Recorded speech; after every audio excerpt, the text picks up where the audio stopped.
నాకే రావాలన్న ఈ వ్యాధి, నేనేం పాపం చేశాను, నాకే ఎందుకు ఇట్లా అని అన్నాం అనుకోండి, నీకెందుకు ఇట్లా నీకెందుకు ఇట్లా నీకెందుకు ఇట్లా నాకెందుకు ఇట్లా నాకెందుకు ఇట్లా, ఎప్పుడు ఇంతే జీవితం, 6 నెలలు బాగుంటే 6 నెలలు బాగుండదు, నా జీవితం వర్షకాలమో ఎండల కాలమో అర్థం కావట్లేదు, ఇటువంటివన్నీ నువ్వు మాట్లాడుకుంటున్నావు అనుకోండి, ఇది చాలా ఈజీయా కదా, ఇట్లా అనుకోవడం ఈజీయా కదా, నీ పరిస్థితులను ధ్యానించడం ఈజీయా కదా, నువ్వు దుఃఖపడడం అనేటువంటిది దాని కొరకు ప్రత్యేకంగా ప్రార్థన చేయాలా, ప్రభా నన్ను దుఃఖపెట్టు నాయన, ప్లీజ్ తొక్కు ప్రభా, నన్ను నా మెడలు ఇడ్చు ప్రభా, నా కాళ్ళు ఎరగొట్టు ప్రభా, నాకు దుఃఖం కావాలి ప్రభా, ఈ మధ్యలో సంతోషంలోనే గందరగోళం పనులు అడగాలండి, అడగాలా? అమీర్పేటకి వెళ్ళామనుకోండి రాదా, పంజాగుట్టకి వెళ్ళామనుకోండి రాదా, చెప్పండి. జీవితంలో జామ్ అవ్వాలంటే మనము ట్రాఫిక్ జామ్లో పడిపోతే సరిపోదా? ఈ భూమి మీద నీకు అవైలబిలిటీ చాలా ఈజీ, భయపడ్డం చాలా అవైలబుల్గా, టన్నుల కొద్దీ అవైలబుల్గా ఉన్నది ఏంటంటే నిరుత్సాహము, భయము, చింత, దిగులు, కరువు. డబ్బులు సంపాదించాలంటే కష్టం, కానీ పోగొట్టుకోవడం ఈజీ అండి. మీ ఏటీఎం కార్డు అలా పడేయండి, దాని మీద మీ పిన్ నెంబర్ చెప్పండి, కష్టపడాలండి మనం, చెప్పండి.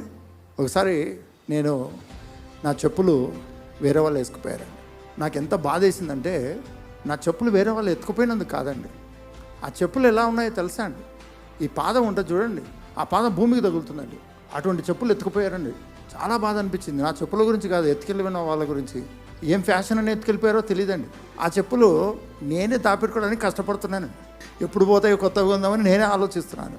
అటువంటిది చాలా ఈజీగా ఎత్తుకెళ్ళిపోయారండి. ఈ భూమి మీద అవైలబుల్గా ఉన్నవి నీవు కాదు, పరలోక సంబంధమైనవి ఏవైతే నీకు అవైలబుల్గా ఉన్నాయో అవి నీకు అవైలబుల్గా ఉన్నాయి, అవి నీకు అందుబాటులో ఉన్నాయి అన్నట్టుగా నువ్వు దాన్ని తీసుకోవడం నేర్చుకోవాలి.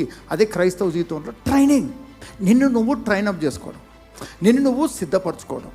ఇలాంటి సిద్ధపాటు కొరకే మనకు ఒక టీచర్ ఉన్నాడండి. ఇలా మనల్ని ట్రైన్ చేసేవాడు ఈరోజు మనలోనే ఉన్నాడు. మనము ఎప్పుడు నెగ్లెక్ట్ చేసేటువంటి ఒక ట్రైనర్ మనలో ఉన్నాడండి. పరిశుద్ధాత్ముడు ఎవరు? బోధకుడు అండి. పరిశుద్ధాత్ముడు ఎవరు? ఆదరణకర్త అండి. పరిశుద్ధాత్ముడు ఎవరు? సర్వసత్యంలోకి నడిపించేవాడు. పరిశుద్ధాత్ముడు ఎవరు? క్రీస్తు స్వారూప్యంలోకి నిన్ను మార్చువాడు. క్రీస్తు స్వారూప్యం అంటే అర్థం ఏంటో తెలుసా అండి? జయం. క్రీస్తు స్వారూప్యం అంటే అర్థం ఏంటో తెలుసా? హోలీనెస్. క్రీస్తు స్వారూప్యము అంటే అర్థం ఏంటో తెలుసా అండి? అత్యధిక జయం. ఆ జీవితాన్ని నువ్వు జీవించడం నేర్చుకోవాలి. దాని కొరకు నీకు ఒక ట్రైనర్ నీలోనే ఉన్నాడు.